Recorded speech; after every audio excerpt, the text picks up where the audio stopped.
हमारी खबर हमारी बोली। आशीष तूफान हूं मैं और आप देख रहे हैं एटीएन बुंदेली। हम मौजूद हैं प्राचीन पांडव शिव मंदिर पांडवेश्वर महादेव। यहाँ पर हम मौजूद हैं, यह स्थान है हस्तिनापुर में। और उस मंदिर को दिखाने के लिए हम आपको ले चलते हैं, उस मंदिर का दर्शन करने के लिए हम चलते हैं। पांडवेश्वर महादेव क्यों कहा गया और यह स्थान का नाम यह क्यों पड़ा, इसके विषय में यहाँ पर जानकारी लेने के लिए हम पहुंचे हैं। और ये विशाल बरगद का पेड़ है और यह इस बरगद के पेड़ के विषय में भी मान्यता है। यहाँ के स्थान के बारे में मानता है। क्या मान्यता है सुमित जी इस स्थान के विषय में? क्या बाबूजी, अपना पांच पांडव नाम से मंदिर है, प्रसिद्ध है। ये जो पेड़ आप देख रहे हैं, भीम और अर्जुन के हाथ का लगाया हुआ 5000 साल पुराना वृक्ष है। इधर अपने पांच पांडव शंकर भगवान की पूजा करते थे। सामने आप अंदर जैसे दर्शन करने जाएंगे, आपको पांच पांडवों की मूर्ति मिलेगी देखने के लिए। जैसे सावन के टाइम कावड़ यात्री जाते हैं, हरिद्वार से जल लेके आते हैं, पूरे हस्तिनापुर का जलाभिषेक इधर ही होता है। तो ये अपने पांच पांडव की मूर्ति है, सबसे पुरानी मूर्ति है बाबूजी। ये पांडवेश्वर महादेव क्यों कहा जाता है? हाँ जी, पांडवेश्वर महादेव मंदिर क्यों कहा जाता है, इसका नाम क्यों?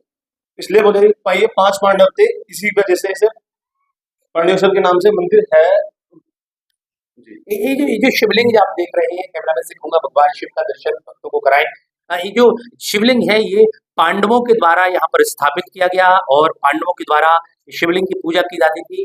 इसके साथ ये जो 5 प्रतिमाएं आप देख रहे हैं, ऐसी मान्यता है कि ये पांडवों की प्रतिमाएं थी और उन्हीं के द्वारा भगवान शिव की आराधना की जाती थी। और इसके अलावा बाहर की तरफ जब हम बढ़ते हैं तब देखते हैं कि यहाँ पर एक विशाल वृक्ष है जिसका स्थापना, जिसको लगाने का श्रेय भी पांडवों को दिया जाता है। निश्चित ही जिस तरह से इस पेड़ का बड़ा आकार है, बड़ा परिसर है, जड़ें हैं और इसकी विशालता है, निश्चित ही लगता है कि ये उतने ही वर्ष प्राचीन यह स्थान है, पेड़ है। तो हम आपको लेकर के पहुंचे थे पांडवेश्वर महादेव मंदिर, जहां पर इस तरह से जीर्णोद्धार के बाद पर यहाँ पर सन 1798 में यह इसका जीर्णोद्धार करने की बात यहाँ पर लिखी गई। इस मंदिर में संत सहदेव गिरि जी महाराज द्वारा संपर्क कराया गया था और यह जो स्थान है पांडवों से जुड़ा हुआ है। हस्तिनापुर का पूरा इतिहास ही हमारी महाभारत की कथाओं से जुड़ा हुआ है, जो सच है। और उसी कथा के आधार पर इस स्थान को पांडवेश्वर महादेव मंदिर के नाम से जाना जाता है। पांडव जी का प्रतिमाएं भी यहाँ पर स्थापित है। भगवान शिव का वो शिवलिंग, वो विग्रह यहाँ पर है जो पांडव जिसकी पूजा करते थे। इस कुएं के विषय में भी कुछ आपने बताया था सुमित जी, क्या है इसका, क्या महत्व है? इस कुएं से पांच पांडव लोग स्नान करते थे। बाबूजी, इस जल की मान्यता ये है कि जैसे किसी के बॉडी पे चर्म रोग हो जाता है, दफड़ हो जाता है, वो दवाइयों से नहीं खत्म हो रहा, अब इस जल को यूज करेंगे, ये चीज जड़ से खत्म हो जाएगी। एक मान्यता और है बाबूजी जल की, ना तो कभी इसमें जल भरा जाता, ना ही कभी निकाला जाता।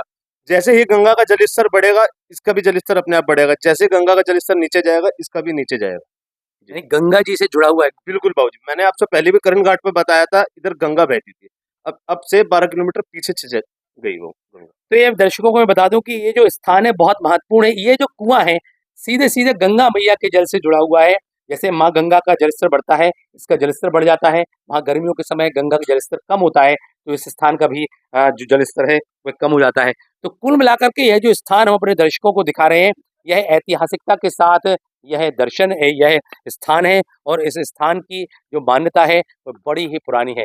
तो हम आपको लेकर के आए थे पांडवेश्वर महादेव के इस मंदिर में। इसी तरह की गतिविधियां, इस तरह की जानकारी को देखने के लिए हमारे चैनल को देखें, जो नाम है एटीएन बुंदेली के नाम से। आप @ करके बुंदेली एटीएन के नाम से इसको सब्सक्राइब कर सकते हैं और इसमें तमाम तरह की जानकारी देख सकते हैं। बहुत बहुत धन्यवाद।